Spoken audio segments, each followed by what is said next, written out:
Ça va être compliqué. Alors, on peut tenter de mettre en place des technologies qui vont vérifier votre identité pour s'assurer que vous soyez majeur avant que vous utilisiez les réseaux sociaux, mais il va y avoir des conséquences dans tous les sens. On mesure tous déjà la première conséquence, qui est qu'on est habitué maintenant aux fuites d'informations qui sont devenues quasiment quotidiennes. 9 Français sur 10 ont vu leurs informations personnelles fuiter dans le darknet.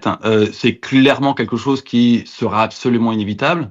Et puis, on va s'acheminer petit à petit vers la fin du pseudonymat sur les réseaux sociaux. C'est déjà une mesure qui est demandée par plusieurs dirigeants européens, je pense notamment au président espagnol.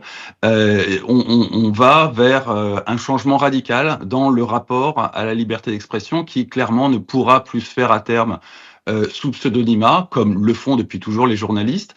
Pour ce qui est des mineurs, on simplifie un peu le problème. Le problème n'est pas tant la durée d'usage des réseaux sociaux, le problème est la façon de l'utiliser.